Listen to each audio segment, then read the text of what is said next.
एकमात्र सनातन धर्म ऐसा जहां का नारायण, जिसका जो परम पुरुष है वो साक्षात हमारे बीच में आकर के दही भात खा करके चला जाता है। मन्मना भव मद्भक्तो मद्याजी माम नमस्कुरु मामे वैश्यसि युक्त्वैवम् आत्मानं मत्परायणः।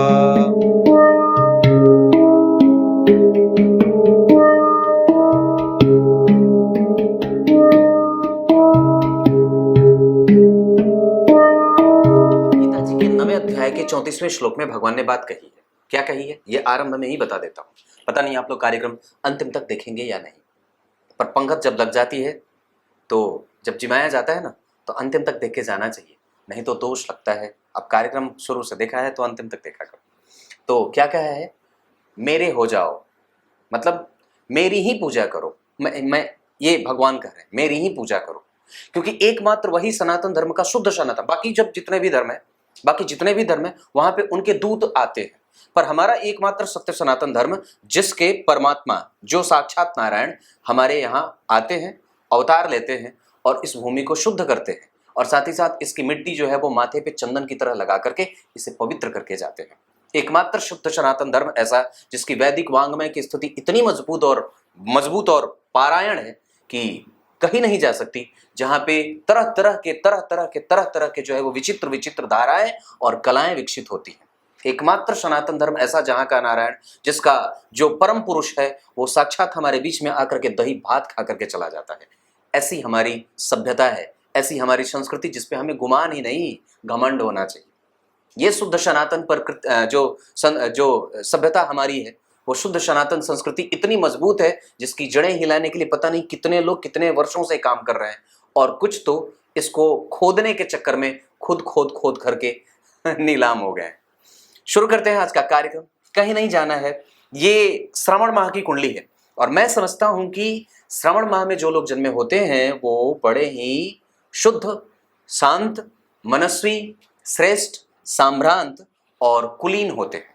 सुख और दुख में हमेशा एक जैसे रहने वाले होते हैं। विक्रम जी, आप ऐसे ही होने वाले हैं, और अगर नहीं है तो खुद को बना लीजिए। 1983 के आप हैं, आपने पूछा है राजनीति, और मैं समझता हूं कि आगे बताऊंगा। दक्षिणायन में जन्मे है, आत्मबल कम ना करिएगा। वर्षा ऋतु में जन्मे हैं, बहुत ज्यादा विचार दिमाग में मत लाइएगा। एक विचार को लेकर के उस पे पालन करने की आवश्यकता बनती है। शुक्ल पक्ष के 10वीं तिथि का चंद्रमा पूर्णेंदु होता है। इस वजह से मैं समझता हूं कि बहुत ही श्रेष्ठ बात होती है जहां आपकी कुंडली में इस मामले में आपको सरकार और सरकार से जुड़ करके काम करने का मौका और सरकार की सेवा करने का मौका मिल जाता है। और साथ ही साथ कई बार ऐसी स्थिति जहां पे आप बहुत ही ज्यादा सुदृढ़ मानसिकता के साथ अपने परिपक्वता की स्थिति को प्राप्त करते हैं, परिपक्व हो जाते हैं। शुक्ल पक्ष में जन्मे होने से आप बड़े ही लाभकारी और हमेशा ही सफलता को प्राप्त करने वाले होते हैं। गुरुवार के जन्मे होने से विशाल भुजाएं ना हो तो विशाल बुद्धि तो जरूर हो जाती है। और मैं जहां तक समझता हूं कि गुरुवार के जन्मे होने से व्यक्ति श्रेष्ठ तो होता ही है, सबसे ज्यादा जो अच्छी बात होती है कि वो गंभीर हो जाता है, बुद्धिमान हो जाता है, यशस्वी हो जाता है, गुणी हो जाता है, धार्मिक हो जाता है, सांप्रदायिक नहीं होता, संप्रदायों को साथ में लेके चलने वाला होता है। और सबसे अच्छी बात होती है कि व्यक्ति सभी धर्मों का सामान्यतया समान रूप से आदर करता है, सबको गले लगाने में भरोसा करता है, दुश्मन नहीं बनाता और आदरणीय होता है, समाज में प्रतिष्ठित होता है। गर्करण विषकुंभ योग मूल नक्षत्र में जन्मे होने से आरंभ थोड़ा कष्ट से युक्त और अंत बड़ा ही सफल होता है।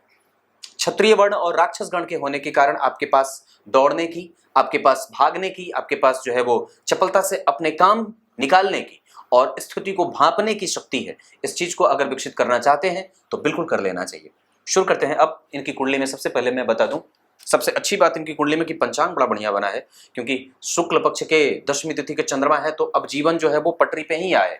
और मैं समझता हूं कि मैं आपको खुद को धन्य मानता हूं कि आप जैसा व्यक्ति जो राजनीति में कुछ करना चाहता है, और राजनीति जो है वो वहां पे राजनीति नहीं होनी चाहिए, वो बिल्कुल ही तटस्थ होकर के सबके साथ सामान्यतया बिना भेदभाव के सबकी सेवा करने का जो भाव है वही राजनीति का भाव है।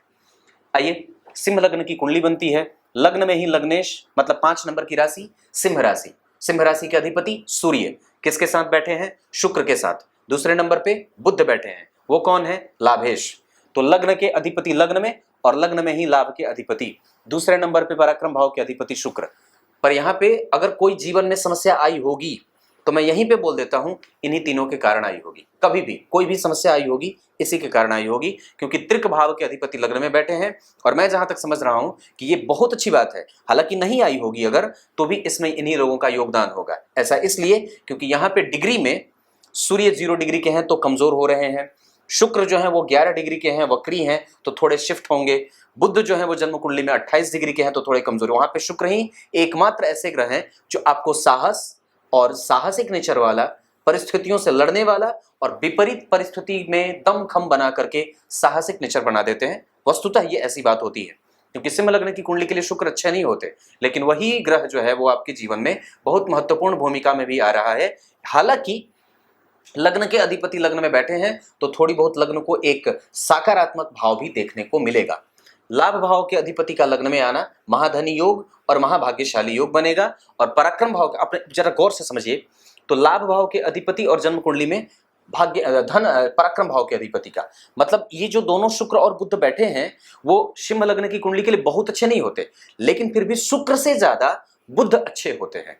तो शुक्र से ज्यादा बुध अच्छे हुए और जन्म कुंडली में अपने भाव से पंचमस्त गए गए ग्रह के साथ बैठे हैं। शुक्र और बुध का एक साथ बैठना यहाँ पे कई बार व्यक्ति को संपूर्णतया लोगों को और अपने पास एकत्रित हुए भीड़ को संबोधित करने का मौका दे जाती है। कम्युनिकेशन बड़ा बेहतर होता है क्योंकि ये कम्युनिकेशन का भाव है। और उच्च के शनि व्यक्ति को सामाजिक प्रतिष्ठा का पाने वाला और सामाजिक पद का दावेदार बना देता है। गुरु जो है वो जन्म कुंडली में केंद्र में आ गए, वृश्चिक राशि में, जिसके अधिपति मंगल जन्म कुंडली में नीच के हैं, जिसपे गुरु की दृष्टि है, जिनका नीच भंग स्वयं गुरु कर रहे हैं। क्योंकि मंगल जहां नीच के हुए हैं वहीं पे गुरु के केंद्र में आ जाने से, क्योंकि मंगल जिस राशि में नीच के होते हैं उसके अधिपति गुरु, उस राशि में जो ग्रह उच्च का होता है वो केंद्र में है, तो मंगल का नीच भंग हो गया। इस वजह से आपकी कुंडली में, तो सिंह लग्न की कुंडली में किसका नीच भंग होता है? भाग्य भाव के अधिपति जो कमजोर पड़ रहे थे नीच के होकर के, उसका नीच भंग करना और उससे दृष्टिपात कर लेना व्यक्ति के अंदर कम्युनिकेटिव बनाने की स्थिति में ग्रह आपको लेके जा रहे हैं।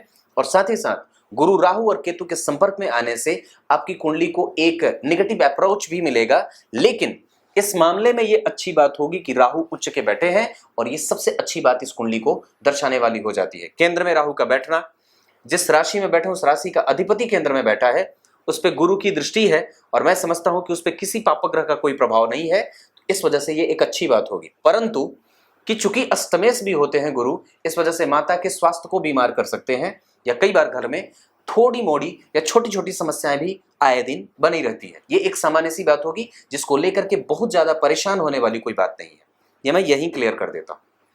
शनि उच्च के, ये सबसे अच्छी बात। धन भाव के अधिपति का लग्न में बैठना, गुरु से केंद्र में होना, ये सबसे अच्छी बात होगी। दूसरी सबसे अच्छी बात, सूर्य जो है वो मघा के, शुक्र मघा के और बुध उत्तरा फाल्गुनी के, और सूर्य वहीं बैठे हैं। और मघा नक्षत्र के अधिपति केतु जन्म कुंडली में चतुर्थ भाव में थोड़े कमजोर हैं। अब एक बात बताता हूं, इस कुंडली में पंचांग तो बहुत अच्छी बात में बनी थी।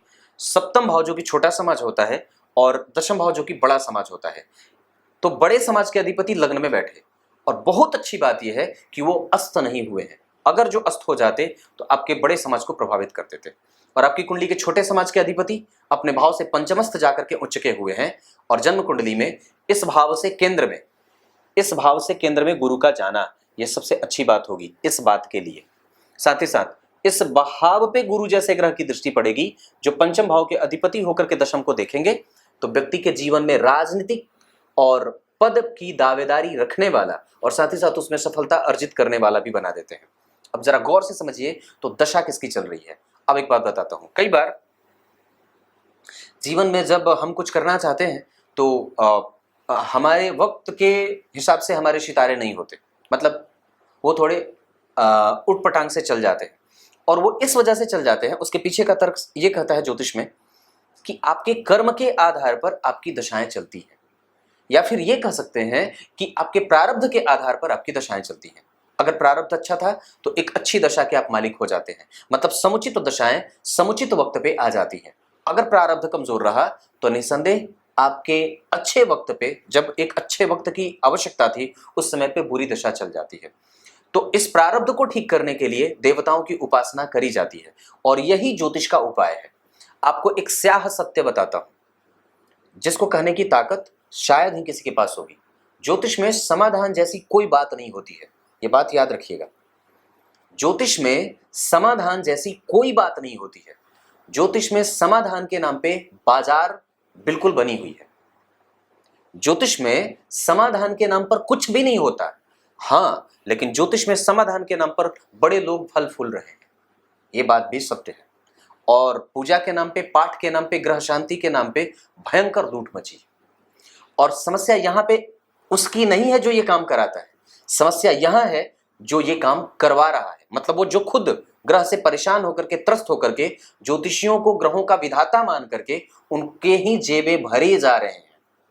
ये बात समझने की है, क्योंकि मैं जहां तक समझता हूं कि आपके ग्रह अनुकूल और का करी है नवग्रह रंक, जब हो हरि के संग का कर लेंगे, कुछ भी तो नहीं करेंगे। और मैं समझता हूं कि ज्योतिष जैसे ग्रंथ के पीछे पांच चीजें समाहित होती हैं: तंत्र, मंत्र, योग, रत्न और यंत्र।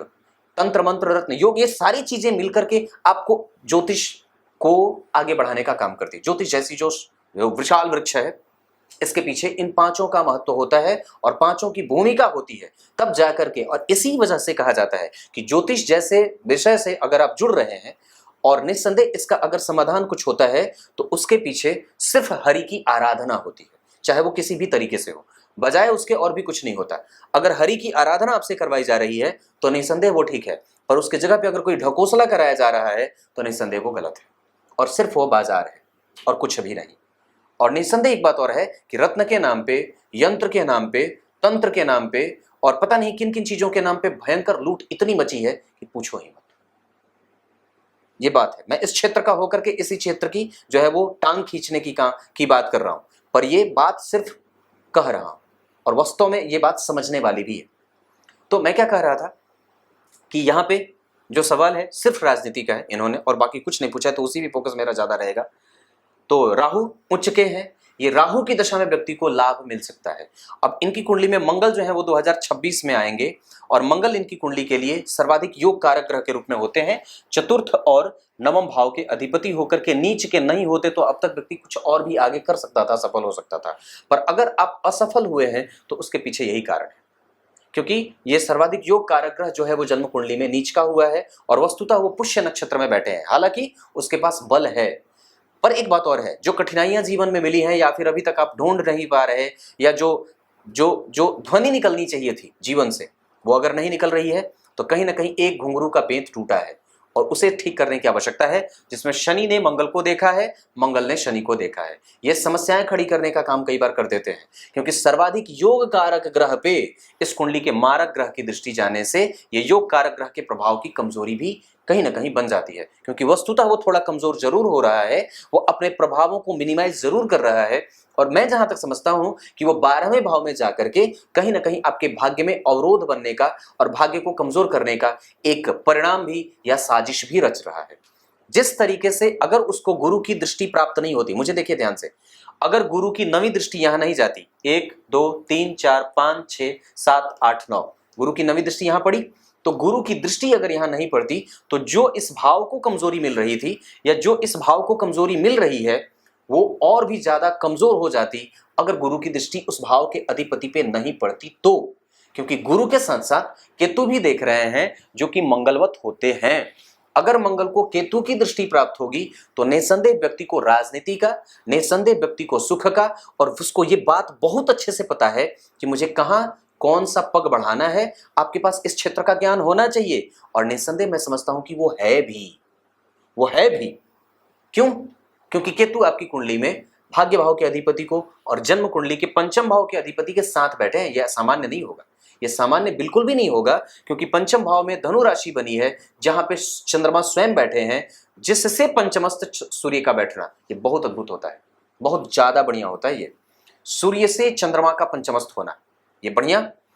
और चंद्रमा से मंगल का 8वें होना ये आपके जीवन की समस्या को देने वाला, मतलब चंद्रमा में मंगल जब आए ना या मंगल में चंद्रमा जब आए तो थोड़ी सी समस्या बढ़ सकती है।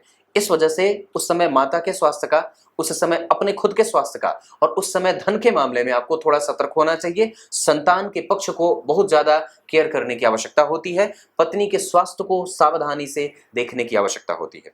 साथ ही साथ उस दौरान अगर हो सके तो जितना ज्यादा हो सके लोगों को जोड़ने का काम करिएगा, दुश्मन मत बनाइएगा। वैसे आपकी कुंडली में 6ठे भाव के अधिपति जो है वो उच्च के हैं और मंगल जिस नक्षत्र में बैठे हैं अनुराधा के, वो पुष्य नक्षत्र के अधिपति शनि जन्म कुंडली में उच्च के हैं। इस कारण से मंगल के पास भी बल है, क्योंकि जिस नक्षत्र में वो बैठे हैं उस नक्षत्र के अधिपति ने उसे देखा है और शनि जिस नक्षत्र में बैठे हैं वो चित्रा नक्षत्र के अधिपति मंगल ने उसे देखा है। इस वजह से अब जरा गौर से समझिएगा, ये बड़ी अच्छी बात है जो कुंडली में बन रही है। क्या बन रही है? जन्म कुंडली के सर्वाधिक योग कारक ग्रह अगर किसी भी तरीके से राजयोग कारक ग्रह की भूमिका में बना रहे हो अपनी स्थिति, योग कारक बना, पर वो राजयोगों की भांति परिणाम करने वाला बन जाएगा, क्योंकि वो नक्षत्र का सबसे बड़ा परिवर्तन कर रहा है और जन्म कुंडली के पंचम भाव के अधिपति जो हैं वो नवम भाव के अधिपति को देख रहे हैं। पंचम भाव के अधिपति केंद्र त्रिकोण का योग लगाया और नवम भाव को देख रहे हैं, नवम भाव के अधिपति को देख रहे हैं, जो वस्तुतः भाग्य के कारक भी होते हैं।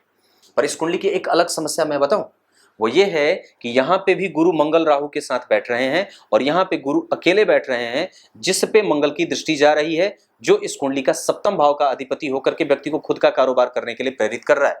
यहाँ पे अब जब गौर करेंगे तो दशमांश कुंडली में लग्न में बुध का बैठना व्यक्ति को प्रवक्ता बना देता है और राजनीति का माहिर या राजा के निकट जाकर के किसी भी तरीके से पहुंचने वाला बना देता है। गुरु की स्थिति मजबूत होने की बिल्कुल आवश्यकता है। अगर ये राहु के साथ नहीं होते तो और भी ज्यादा अच्छी बात हो जाती, राहु केतु के संपर्क में नहीं होते तो और भी ज्यादा अच्छी बात होती और व्यक्ति के जीवन में जो रिकॉग्निशन मिलनी चाहिए थी या जो मिलनी है या जो मिल रही है वो थोड़ी कमजोर जो मिल रही है, उसके पीछे का प्रधान कारण जो है वो यही है कि गुरु राहु और केतु के संपर्क में आ जा रहे हैं। 100% बात यही है। और निस्संदेह मैं एक बात कहता हूं कि इस कुंडली में धन वैभव की कमी मैं नहीं देख रहा, क्योंकि चतुर्थ भाव से केंद्र में शुक्र बैठे हैं और चतुर्थ भाव में गुरु जैसा ग्रह बैठा है जो पंचम भाव के अधिपति है। इस कुंडली में चंद्रमा और गुरु का संबंध बहुत अच्छा नहीं है, इस वजह से थोड़ी कमजोरी जरूर होगी। शनि की दृष्टि चंद्रमा पे है, मन को असंतुलित करने वाले ये कारण बन सकते हैं। उसके बाद आपकी कुंडली में शुक्र और बुध का लग्न में बैठना, जहां व्यक्ति के संपर्क बड़े अच्छे और ऊंचे लोगों से हो जाते हैं। अगर वही शुक्र जन्म कुंडली में नीच के हो जाते तो निसंदेह थोड़ी सी परेशानी बढ़ा देते, और अगर आप असफल होंगे तो उसके पीछे का कारण भी ये शुक्र ही होगा, क्योंकि ये नीचाभिलाषी हो रहा है। और अगर आप सफल होंगे तो उसके पीछे का कारण ये सूर्य होगा। अब तय आपको करना है, आप सफल होना चाहते हैं या असफल होना चाहते हैं। और वस्तुतः आपकी कुंडली में सफलता के योग लगे हैं। क्यों बताऊं? क्योंकि आपकी कुंडली में यहाँ पे उच्च के शनि बैठे हैं और ये सबसे ज्यादा अच्छी बात इस कुंडली की हो सकती है। लेकिन वो अगर कमजोर होगी तो कैसे? क्योंकि आपकी कुंडली के मारक ग्रह की स्थिति अगर कमजोर होगी तो अच्छी बात होती। पर ये बात पूछने वाली और समझने वाली है कि सवाल क्या है। सवाल यह है कि मैं राजनीति करूंगा, तो जरा विचार करिए। तो जन्म कुंडली के दशम स्थान में जो स्थिति बनी है वहां के अधिपति से जो यहाँ के कारक ग्रह होते हैं या जो यहाँ पे दिग्बली ग्रह होते हैं या जो यहाँ पे प्रधान तरीके से जो एक ग्रह जो मजबूती से बैठा होता है शनि, वो जन्म कुंडली में उस ग्रह से त्रिकोण में या तृतीय एकादश में के चक्कर में है। वहां पे आप जब गौर करेंगे तो यहाँ पे जो राशि बनी है 2 नंबर की, यहाँ से शनि का संबंध अगर बन जाए या इस भाव के अधिपति का संबंध अगर जन्म कुंडली में लग्न से बन जाता है जैसे कि बना है, तो निसंदेह व्यक्ति सामाजिक प्रतिष्ठा वाला, सामाजिक पद वृद्धि को प्राप्त करने वाला हो जाता है। तो मैंने इतनी सारी चीजें बताई, अब जरा ध्यान से समझिएगा। कुंडली में कमजोरी, व्यक्ति कई बार झूठ बोल जाता है, व्यक्ति कई बार चापलूसी कर जाता है और व्यक्ति कई बार समाज का वो विश्वास नहीं जीत पाता है, या कई बार आपके पास जो निकट बैठे लोग हैं वही आपकी टांग खींच सकते हैं। और वो इसलिए हो सकता है क्योंकि चंद्रमा के ऊपर शनि की दृष्टि है।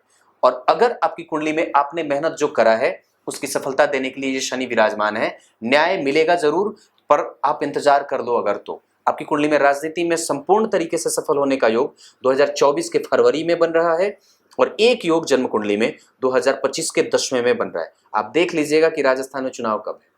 दूसरे नंबर पे मंगल आपकी कुंडली में अगर नीच के नहीं होते, हालांकि सूर्य आपकी कुंडली में बहुत बेहतर स्थिति से चमक रहे हैं, इस कारण से लग्न आपका बलवान बन जाएगा, क्योंकि लग्नेश अगर थोड़े बहुत धुंधले भी हैं तो भी वो लग्न में बैठे हैं और गुरु जैसे ग्रह के साथ केंद्र में बैठे हैं, तो इसे अच्छी स्थिति ही मैं कहूंगा। अब एक बात बताता हूं, जन्म कुंडली के नवांश चार्ट में गौर से देखिए, सूर्य और चंद्रमा एक साथ आ रहे हैं। अब एक सूत्र बताता हूं और एक बड़ी अद्भुत बात बताता हूं, बताऊं? निकट आइए और पास आइए। यहां देखिए मैंने क्या बात कही थी राजनीति वाले योग में, जहां मैंने कार्यक्रम में बनाया था कि राजनीति में सफल होने के योग कैसे बनते हैं। इनकी कुंडली में, नवांश कुंडली में सूर्य और चंद्रमा एक साथ आ रहे हैं, और गौर करिए मैंने एक सूत्र बताया हुआ था जिसमें ये बात कही थी मैंने कि सूर्य और चंद्रमा मेष राशि के बैठे हों, या सूर्य या चंद्रमा दशम स्थान में एक साथ बैठे हों, या सूर्य चंद्रमा लग्न में बैठे हों, तो जरा गौर करिए, तो सूर्य जो है वो अगर 1 नंबर की राशि में बैठे हैं तो ये 100% इसमें सफलता के योग बना देते हैं। आपने जो सवाल पूछा है निस्संदेह परमात्मा की उसमें हाँ है, और क्योंकि आपकी कुंडली में शुक्र और शनि जैसे ग्रह लग्न को देख रहे हैं और बुध लग्न में बैठे हैं जो वस्तुतः जन्म कुंडली के द्वितीय भाव के अधिपति हैं, उससे आपको लाभ भी है, चाहे वो किसी भी तरीके का हो। हालांकि एक बात कि सूर्य जन्म कुंडली में बहुत अच्छी स्थिति में है, आप अपने काम से संतुष्ट भी करेंगे लोगों को और खुद भी होंगे। आगे बढ़िए। अब इससे ज्यादा मैं इस कुंडली पे कुछ भी नहीं बोल सकता, मेरी हाँ है। और निस्संदेह अगर बात कहूं तो आपकी कुंडली में जो अभी का गोचर है, या फिर अभी वर्तमान की जो स्थिति देख रहा हूं, उसके आधार पर आपकी राशि धनु की है, जिस पर से तत्काल प्रभाव से थोड़े ही दिनों में शनि के राशि परिवर्तन हो जाने से जो है वो स्थिति ढैया 7.5 वाली खत्म हो जाएगी, तो इस वजह से भी आप मुक्त हो जाएंगे। दूसरे नंबर पे अगर मैं जो समझ रहा हूं तो आपकी कुंडली में आने वाले वर्ष की स्थिति में भी आपकी कुंडली में स्थिति यश, कीर्ति, मान, सम्मान, पद वाली बन रही है, क्योंकि नवांश कुंडली में यहीं पे सूर्य और चंद्रमा बैठ रहे हैं और मंगल की दशा चल रही है जो भाग्य भाव के। मंगल की दशा में भाग्योदय हो, गुरु की दशा में व्यक्ति को यश मिले, धन भले ना मिले पर यश मिलता है, वो अपने प्रभाव से और अपने जितने भी मेहनत उसने करे हैं उसका संपूर्ण फलाफल उसको मंगल की दशा में, गुरु की दशा में प्राप्त हो जाता है। राहु की दशा आपके लिए अच्छी होगी और उस दौरान आप प्रबुद्ध हो जाएंगे, और एक जो ऐसे बाल पक जाए पर व्यक्ति बहुत ही ज्यादा बेहतरीन हो जाता है। मैं समझता हूं कि आपको पूरे जोर शोर से अपने इस क्षेत्र को लगाने की आवश्यकता है, क्योंकि बात जब दिमाग में बैठी है तो उसे हासिल करने के लिए आपको आगे बढ़ना चाहिए। और जीवन एक बार मिला है, मैंने तो समझा है कि अगर इसमें अगर नहीं कर पाए तो फिर जन्म लेने का कोई फायदा नहीं है, क्योंकि अगर आपने जो ये बात सोची है तो इसके लिए आपको जो भी करना पड़े जुगत लगाइए और आगे बढ़िए, पक्की बात है। और निस्संदेह इसमें आपको सफलता मिल जाएगी। मुहूर्त देख लेना चाहिए, कभी भी कोई भी काम करना हो, कहीं मिलने जाना हो, किसी से संपर्क साधना हो, किसी बड़े नेता से मिलने जाना हो, कभी अपना काम करवाना हो, तो मुहूर्त जरूर देख लेना चाहिए और किसी पंडित जी से आशीर्वाद अवश्य ले लेना चाहिए। ब्राह्मण को अपना पूजक जरूर बनाइएगा, क्योंकि वस्तुतः राजा वही श्रेष्ठ होता है जिसके बगल में ही ब्राह्मण जैसा एक अधिकारी बैठा हो। आज हमारे प्रधानमंत्री के भी जो निजी सचिव हैं वो ब्राह्मण ही है, और निस्संदेह वो राज्य हमेशा ही नुकसान को प्राप्त हुआ है जिसने ब्राह्मणों का अपना संरक्षक नहीं बनाया है, मानसिक और बौद्धिक रूप से। संपूर्ण आप इतिहास उठा करके देख लीजिए, ब्राह्मण हमेशा ही राजा के निकट जाकर के उसकी बुद्धि को खोलने का काम किया है, और ये ब्राह्मण हमेशा ही यही काम करते आए हैं। और आज भी समाज की आवश्यकता इनको इसी बात की है कि वो यही पथ प्रदर्शक का काम करते रहें, अन्यथा ब्राह्मण का काम सिर्फ ज्ञान देने का होता है, वो कभी भी व्यावसायिक नहीं हो सकता। कुछ इसी तरीके से आज के कार्यक्रम का समापन करते हैं, तब तक के लिए इजाजत दीजिए। कल एक बार फिर से उपस्थित होंगे आप सबके सामने। शाम का कार्यक्रम तो देख लिया, सुबह का देखा था कि नहीं? जाकर के देखिए और झट से वहां पे अपनी उपस्थिति दर्ज कराइए जय श्री कृष्णा लिख करके। तब तक के लिए बहुत बहुत नमस्कार।